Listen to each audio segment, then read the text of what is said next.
I thought, as a therapist to a client, the worst thing you could do was give your personal opinion or to tell them what to do. And that came a lot from my own experience, where all I wanted was a safe space to finally get things off my chest, to feel heard. And what do?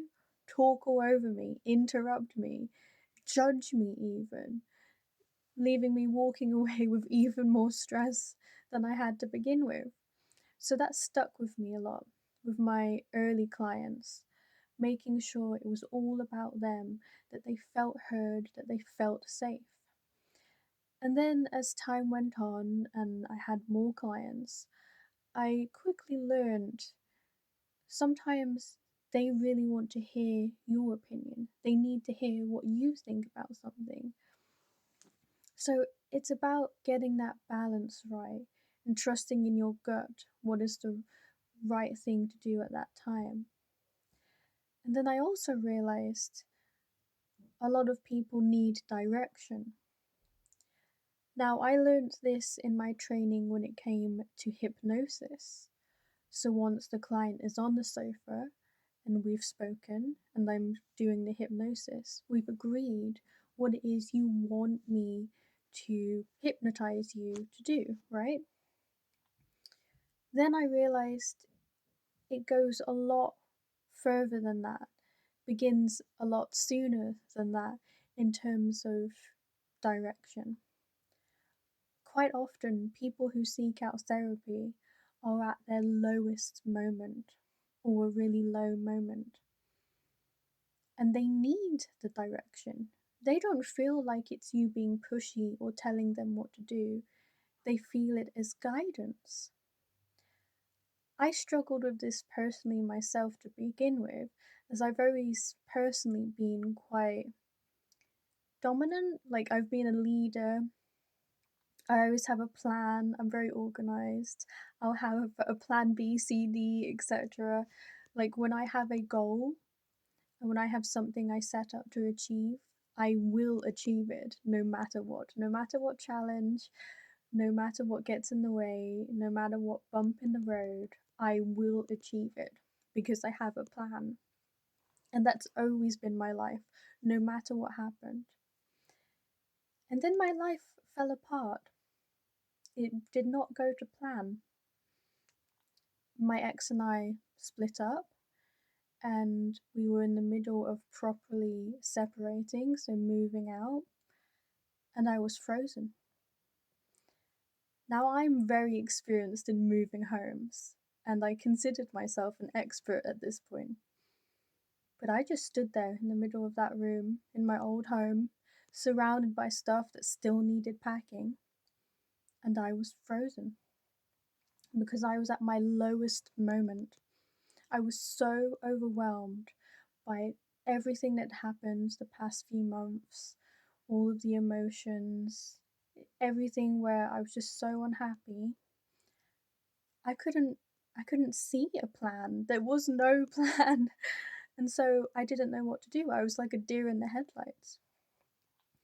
And then in come my friends to help me. And this is where it gets funny. When I look back on it, it's quite funny. A friend of mine, when I first met her, I thought, uh oh, because she is a very similar personality to mine. Now, you might think that's a good thing. A lot of people, if they're similar, they get on, right? Not with our personalities. Because when you're a leader and you have a plan and you're organized and you want things to go a certain way, well, if someone else feels the same way but their plan is different, you tend to clash, right? Or you can see them as being bossy. So, quite often, my response to these types of people was either, don't tell me what to do, I was going to do that anyway, sort of thing, or that's not what I want to do. So, there was always a bit of a wall. She's really, really lovely, a lovely, friendly lady to have a chat with, but it was always in the back of my mind of being cautious because, yes, we can have a friendly conversation, but I'm a bit wary about doing anything with you in case we clash on what the plan is. But in that moment, when I am frozen, not moving, not doing anything, and I'm supposed to be moving into my new home. The fact that she immediately took control and went into action and started telling us all what to do. You pack that, you move this, you put that in the van, and you put that in the car. And before you know it, I'm still frozen. I'm sat on my sofa in my dream home with all of my stuff surrounding me, and it's all because she gave direction. She was there to give guidance and take control for me in my lowest moment. So I'll always be so grateful to her and still find it funny to this day that looking back, like, the planner in me would be like, oh my gosh, you're just letting her tell you what to do. But I really needed it in the moment. And that's very similar actually to a lot of my clients and how I've learned thanks to a business coach, strategist, um, about how I lay out my services. So going from an hourly one-off session to a proper package so that when you commit, you fully commit and you see it through. I always say you have to be open and willing to give these things a go. But now I add it on to you have to commit, you have to really go for it. You have to see value in yourself to fully go for it. Not only does it benefit me as a business to do it that way, but also benefits the person. They deserve to actually achieve their dreams and go for it.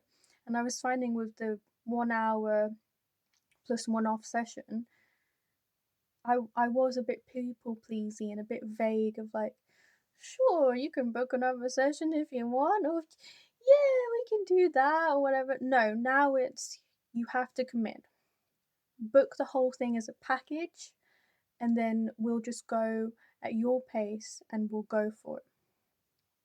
So when you sit down on this sofa, we go as much as you want at the time, and we don't restrict ourselves to a time. It's all about the techniques, the things that we uncover, the things that we heal, and the things that we move on from. And that's how it should be.